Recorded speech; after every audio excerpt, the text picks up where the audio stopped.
Let's face it, trying to stay informed means wading through these huge documents, and it can feel like a full-time job, right? Absolutely. It's a lot. So today, we're going to do that heavy lifting for you. We're diving into specific parts of House Bill 11, Yeah. trying to give you the essentials on policy shifts that might be coming.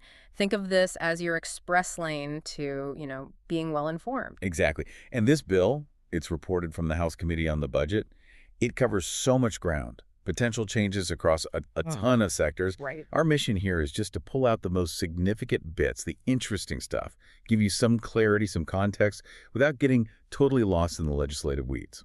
Okay, let's dive in then. Medicaid and healthcare first. There seem to be some potentially big shifts here. One thing that jumped out at me, these proposed additional Medicaid provider screening requirements. What's the thinking there? What's behind that?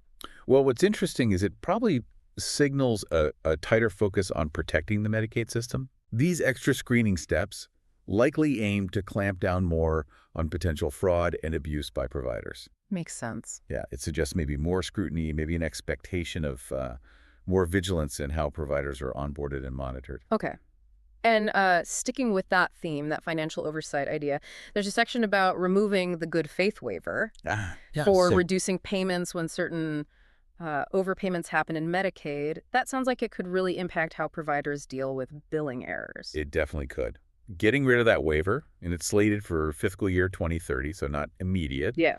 But it suggests a move towards stricter financial accountability. Even if an overpayment wasn't, intentional, it might be harder for providers to get those payment reductions waived. So they need to be even more careful with billing and planning. Precisely. It could definitely influence their practices.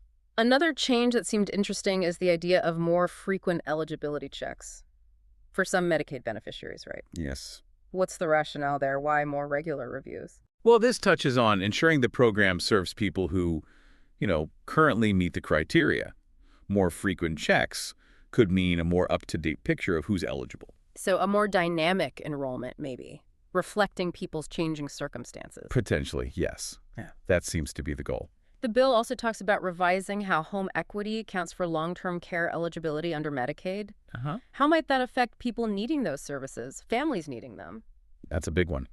Adjusting the home equity limit could mean a tightening of the asset rules for getting Medicaid help with long-term care. Okay. For some people, the value of their home might become a bigger factor in whether they qualify. And this seems pretty fundamental.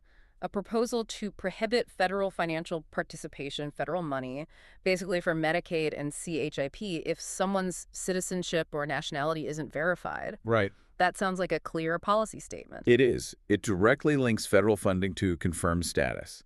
Really underscores a focus on ensuring those health care funds go to individuals meeting specific legal status criteria. But there's a nuance there, isn't there, for CHIP? Yes, that's important. States would have an option to keep providing child health assistance through CHIP for a, quote, reasonable opportunity period while that verification is happening. Okay, that's crucial. So kids in CHIP wouldn't immediately lose coverage while things are being sorted out. Exactly. So stricter overall, but a bit of a safety net during the process for kids. And the bill also mentions more frequent checks of the death master file for Medicaid providers. Quarterly checks. Yes. Again, that theme of more oversight. Precisely. Moving to quarterly checks just reinforces those efforts to stop incorrect payments, to deceased providers, strengthening program integrity. Okay, let's shift gears a bit. Prescription drugs. There's a proposal for separate survey prices for the non-retail national average drug acquisition cost under Medicaid. That sounds technical. Can you break that down? Yeah, it's a bit in the weeds, but it's interesting. It's basically trying to get a better handle on drug costs outside of your typical corner drugstore. Think mail order, specialty pharmacies. Right now, the average price might be skewed by retail pharmacy prices. This could lead to reimbursement rates that aren't quite right for those non-retail settings. So this new monthly survey aims for more precision. It would also look at prices after discounts and rebates what's actually paid. And importantly, the survey methods, response rates, all that data would be public. More transparency. Exactly, which could then give the Secretary more solid ground to adjust payment rates if needed. And it looks like there are also limits proposed on federal matching for DIR fees direct and indirect remuneration fees in Medicaid managed care. Those fees have been controversial in the pharmacy world, haven't they? They really have. These limits, they'd kick in for contracts starting 18 months after enactment. Okay. And they aim to tackle concerns about how those fees impact what pharmacies actually get paid. And again, transparency of the bill requires public reporting of aggregate info on these fees in Medicaid managed care. Now, this next section seems quite significant, likely to generate a lot of discussion. The bill proposes prohibiting federal funds for gender transition procedures under Medicaid, CHIP, and also through ACA marketplace plans starting after January 1st, 2027. And it lists specific surgeries. That's correct. It explicitly says federal money can't be used for a defined list of procedures, things like castration, sterilization, hysterectomy, phalloplasty, vaginoplasty, and others. Right. It covers Medicaid, CHIP, and those ACA plans starting in 2027. And the bill provides a specific definition of gender transition procedure to clarify exactly what's covered by this funding ban. Okay. Moving on. Changes regarding waivers for Medicaid provider taxes. It looks like they're trying to clarify when a tax is generally redistributive. What's the issue here? Yeah, this is about refining the rules for these provider taxes states sometimes use. It has new conditions where a tax would not be seen as generally redistributive. Such as? Like, if the tax is based on a lower volume or percentage of Medicaid business, or if the tax money specifically funds medical services at a public institution. There's also a possible exception for short-term hardship events. So maybe more flexibility for states in designing these taxes. Potentially, yes. Oh. While still aiming to meet the federal guidelines. And finally, in this Medicaid section, new community engagement requirements for certain enrollees, like work requirements. Sort of, yes. It's framed as community engagement. Okay. This seems like a pretty notable change for some people in the program. It is. It would apply to applicable individuals, mostly those eligible under specific Medicaid expansion groups. And what would they need to do? They need to show they're engaged through activities like work, school, job searching, volunteering, things like that. Are there exemptions? Yes. Specific groups are exempt under 21s, pregnant individuals, the medically frail, people getting unemployment, participating in work or training programs already. And what happens if someone doesn't meet the requirement? They'd get a notice and have a 30-day period to comply. And importantly, the bill says these requirements cannot be waived by the federal government. Wow, okay. There's also a specific effective date, October 1st, 2028, for required cost sharing for certain specified individuals defined based on income and ACA tax credit data, while also prohibiting premiums for those same folks. Okay, a lot happening on the healthcare front. Let's turn to agriculture and nutrition. Looks like there's a sunset provision for some exceptions to the work requirements for ABWDs, able-bodied adults without dependents under SMP. Yes, that's right. What's the implication if those exceptions expire? Well, it points towards the expiration of some of the more flexible waivers to those ABW work requirements in SMAP. That's set for October 1st, 2030. So, suggesting maybe a move towards stricter application of those work rules down the line? That seems to be the direction, yes. The bill also deals with how third-party energy assistance payments are handled in SMP, making a distinction between households with elderly or disabled members and those without. How might that change SNP benefits? It's really about refining how those energy assistance payments are counted when figuring out SNP eligibility and benefit amounts. Differentiating based on household makeup could lead to, more precise benefit calculations based on specific circumstances. Got it.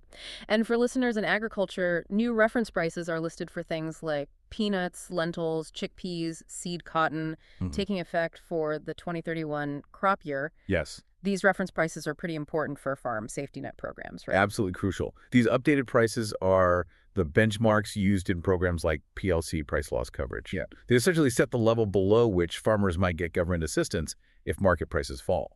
So updating them is significant. The sugar program also gets some tweaks. Loan rate updates, changes to how tariff rate quotas are reallocated. Right. It seems like processors who actually have sugar available get priority. What's the thinking there? Yeah, the raw cane sugar loan rate goes up for 2025, adjustments for beet sugar too.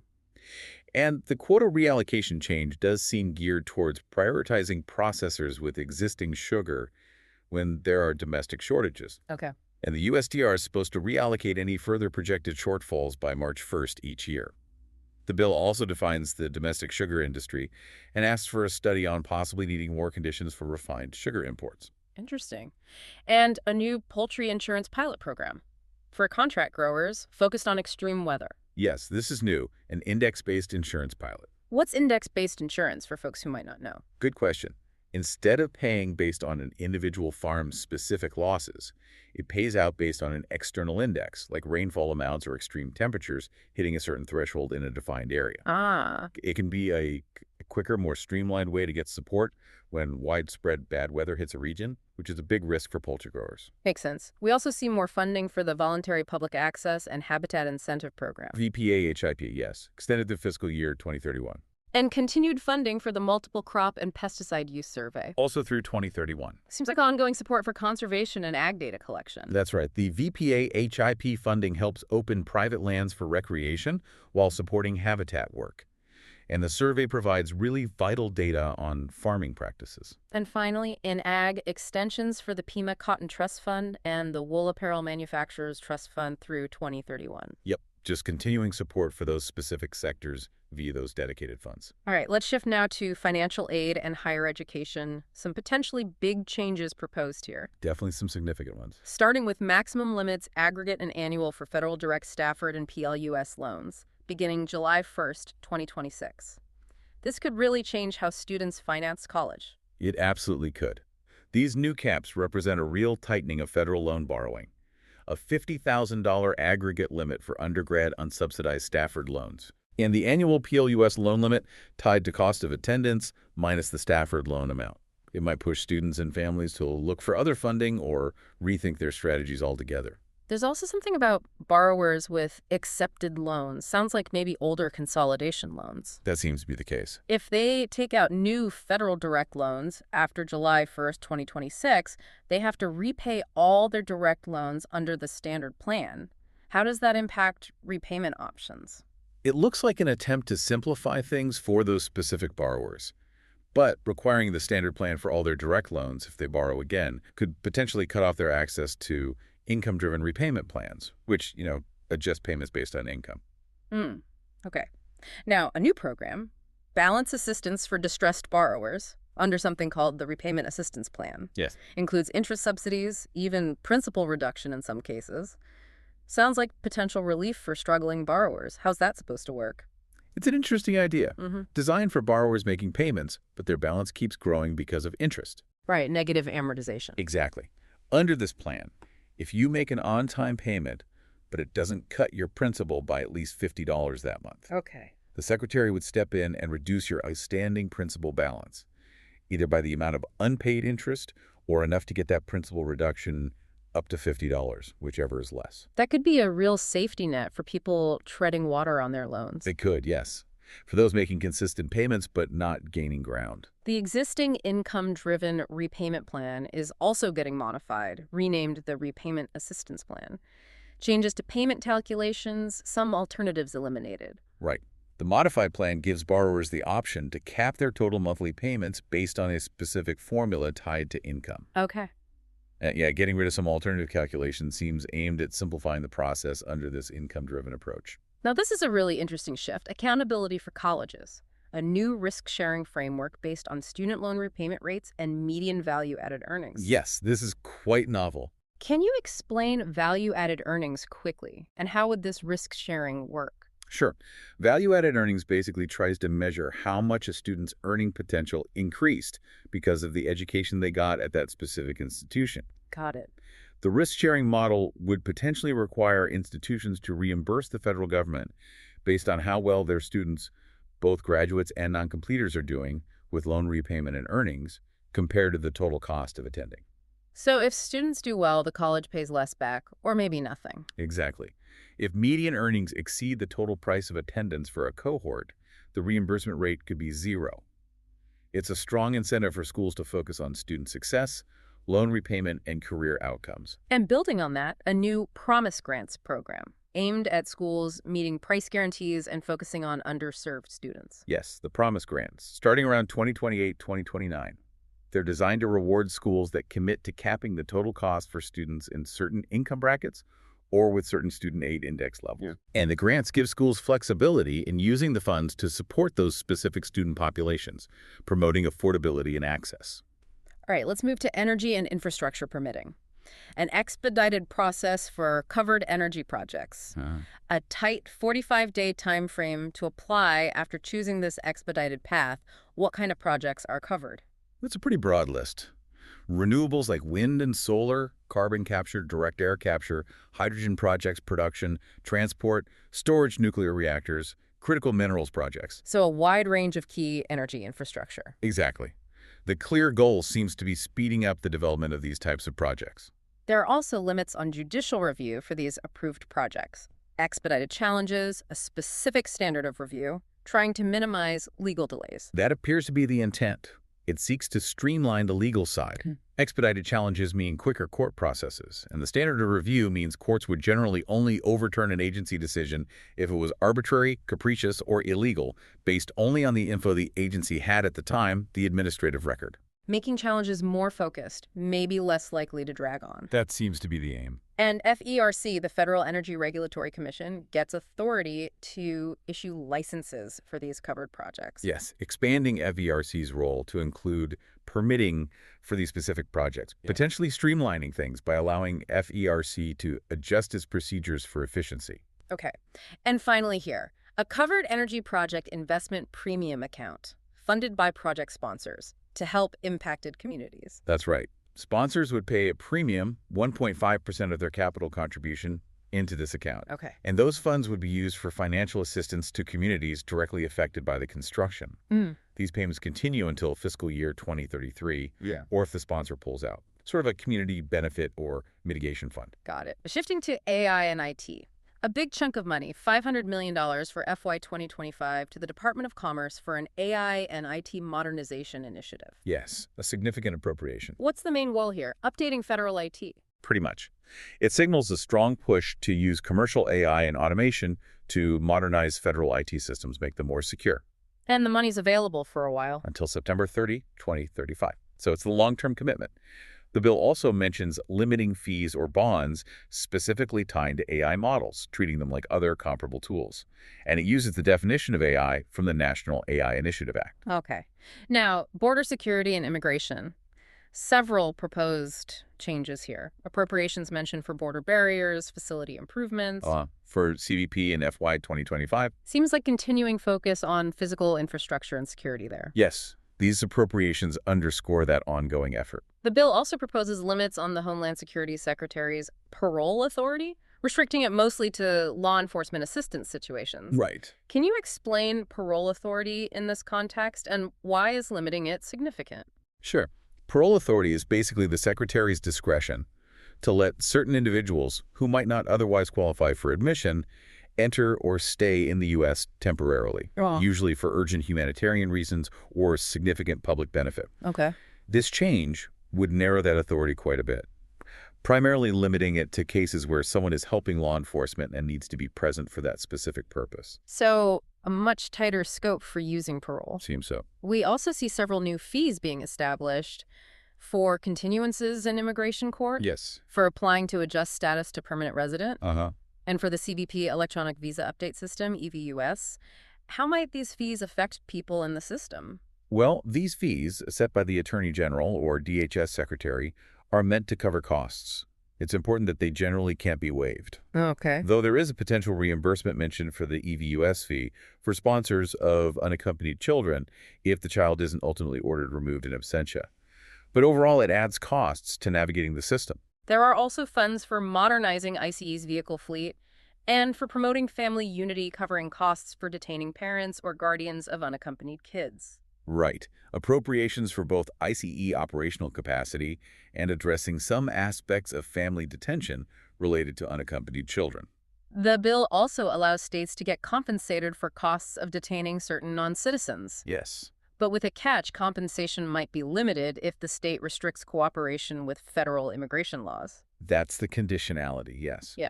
It aims to offset state costs, but links it to cooperation with federal immigration enforcement. Also, more money for attorneys to represent DHS in removal proceedings. Increasing staffing in the Office of the Principal Legal Advisor. And funds for returning non-citizens who arrive from contiguous territories, bolstering legal and enforcement capacity. Seems to be the goal. more resources for removal proceedings and returns. Now, this is a notable one. HHS would be required to conduct criminal and gang checks for unaccompanied children before placing them with sponsors. Yes, a significant requirement. Including looking for gang tattoos. And the verification for sponsors seems really extensive. What's the rationale? The stated rationale is safety and well-being, mandating these checks before placement. And the sponsor verification is indeed thorough identity, relationship, financial ability, residence checks, immigration status, extensive background checks, including criminal records, sex offender registries, fingerprint checks. Wow. It's a very comprehensive process aimed at vetting sponsors rigorously to safeguard the children. And finally, in immigration, money allocated for repatriating unaccompanied children. Right. Funding specifically for returning these children to their home countries when that's the outcome. Aligns with the other processing and enforcement provisions. Okay. Let's dig into regulatory review in federal lands now. New requirements for agencies issuing major rules. Defined as rules, CBO says will increase revenues. Yes, this could be a big change to the regulatory process. Detailed economic analyses, alternatives considered, cost-benefit, inflation impact, even needing congressional approval. That's the proposal. A significant increase in congressional oversight for these major rules. Agencies would have to do extensive homework, the economic impact, alternatives, cost-benefit, inflation effects, even state the constitutional basis for the rule. And the congressional approval part. Crucially, yes. Major rules expected to increase federal revenue couldn't take effect unless Congress passes a joint resolution specifically approving them. That's a high bar. It is. And there's also a process for designating other eligible rules, those subject to Congressional Review Act review, which could sunset after 5 years if Congress doesn't approve them. Okay. Shifting to leasing. A requirement for the Interior Secretary to hold oil and gas lease sales in specific states. Yes, a list of states including Alaska, Wyoming, Utah, Montana, others. Mandating at least 50% of nominated parcels be offered, and replacement sales if needed. Right. It clearly prioritizes holding these sales and ensuring a certain amount of acreage is offered.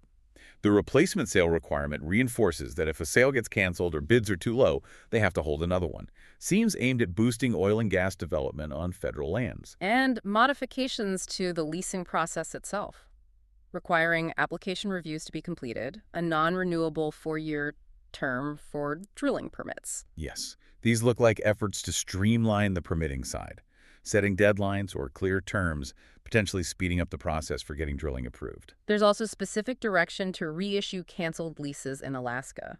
Accepting the highest valid bid. And requiring regular lease sales in the National Petroleum Reserve Alaska every 2 years, with most revenue going to Alaska. Right, 90% to Alaska, 10% to the U.S. Treasury. A strong focus on Alaskan oil and gas development specifically. And a process to reinstate certain terminated mineral leases, oil, gas, coal. Yes, under specific conditions and requirements. Plus, Congress explicitly approving certain records of decision for leasing in Alaska's coastal plain and the Gulf of Mexico, effectively satisfying NEPA review. That's in there too. Take it together, it's a very strong policy push towards facilitating oil and gas activity on federal lands and streamlining the reviews. Okay, but what about renewables? The bill requires Interior and Agriculture to create a unified environmental review process for wind and solar on public lands. Yes. Aiming for a 2-year permit processing time.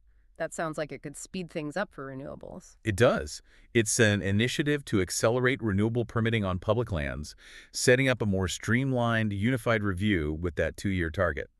Acknowledges the need to balance development and environmental concerns for renewables. But then there are provisions blocking implementation of specific BLM resource management plans in parts of Wyoming and Montana. Right. That does seem potentially contradictory. What might be behind that? It suggests that in those specific areas, Rock Springs and Buffalo in Wyoming, Miles City in Montana, other land use priorities, maybe existing energy or resource management goals, are taking precedence over whatever was in those specific plans. Okay.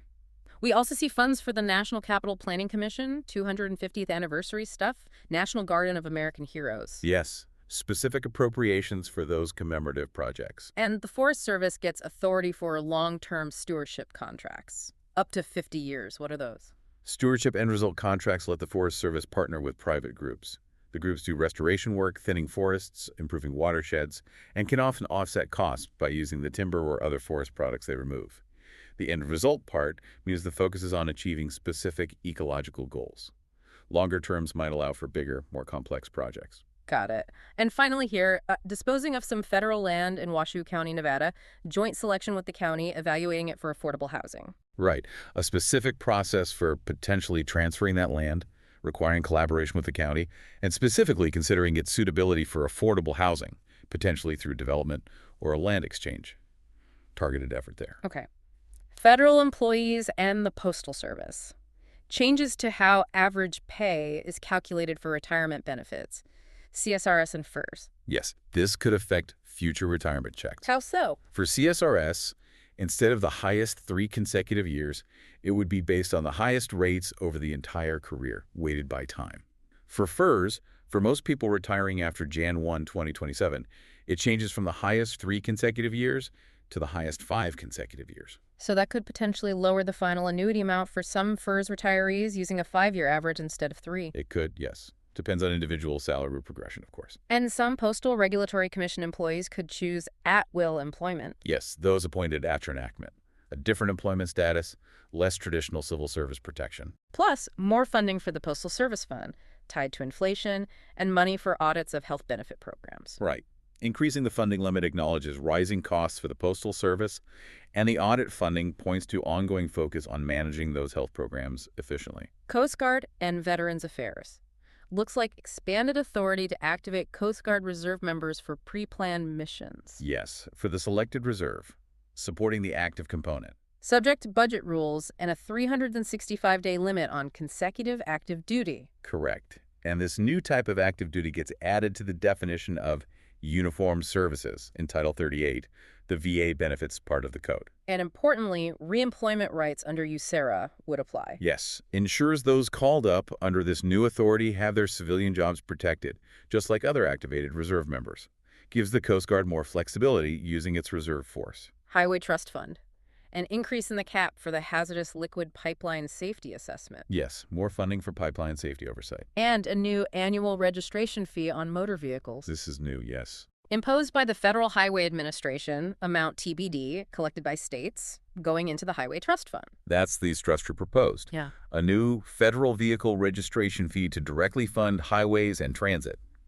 The impact, obviously, depends on the fee amount they eventually set. Okay, deep breath.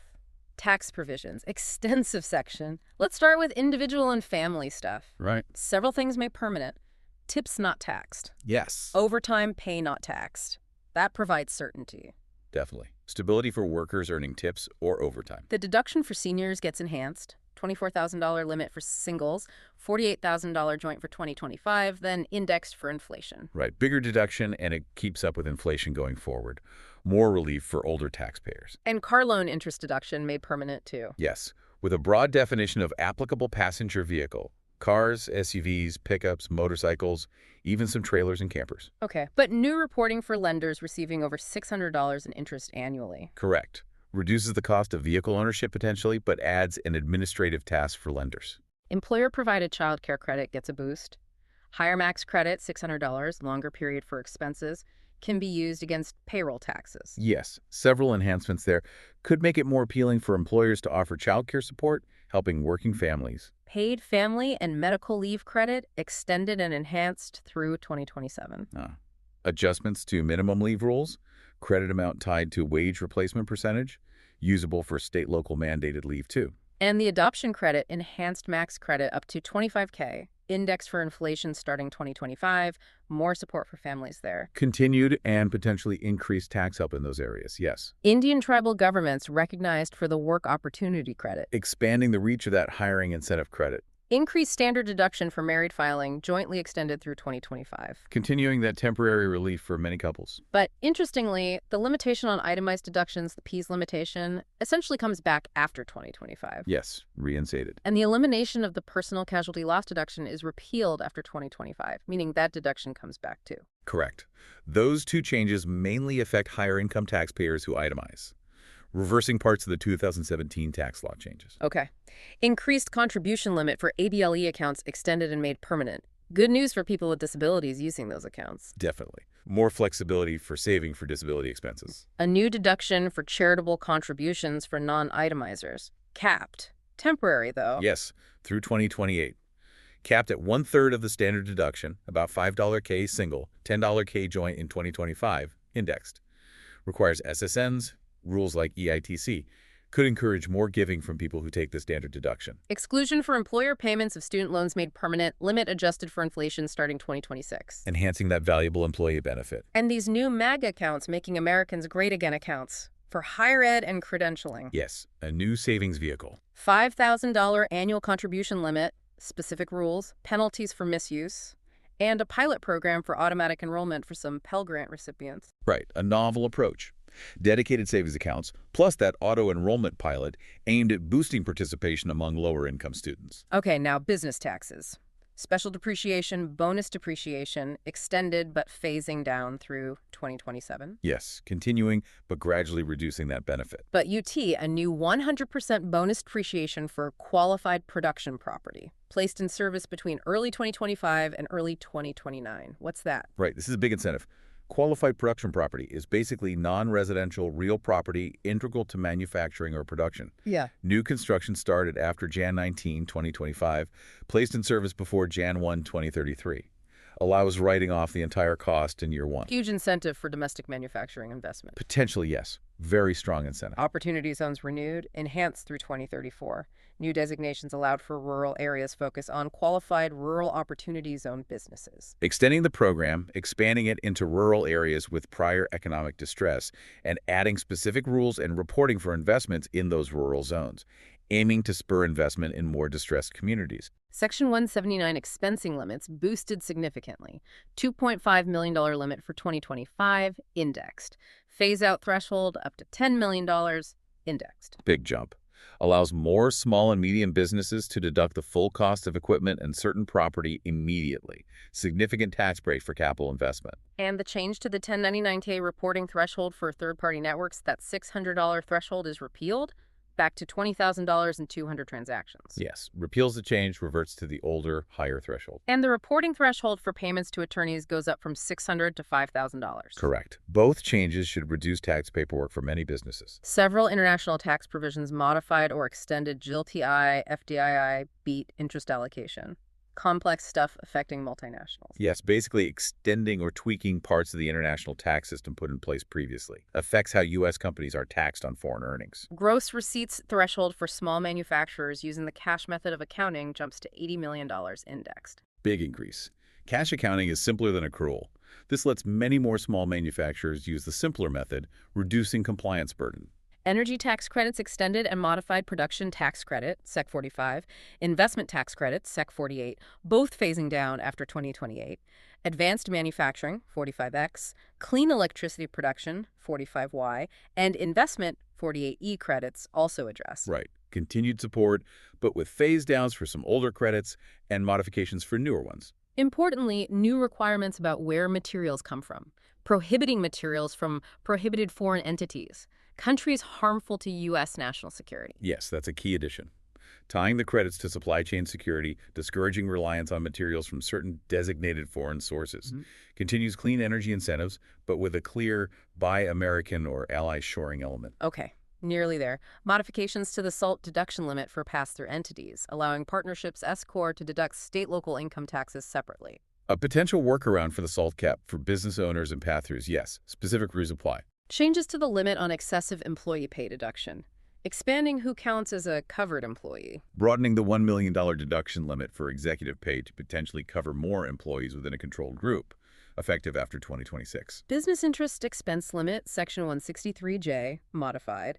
Removing the EBITDA adjustment after 2025. Yes, reverting to a stricter calculation based on EBIT, earnings before interest and taxes, instead of EBITDA after 2025, potentially limiting interest deductions for some businesses. Low-income housing tax credit extended and modified, increased state ceilings, basis boost for certain bond-financed projects. Providing more incentive for affordable housing development. Tax rules for certain agricultural cooperatives modified. Specific adjustments for co-ops. And a new exclusion for interest on qualified real estate loans from small rural lenders.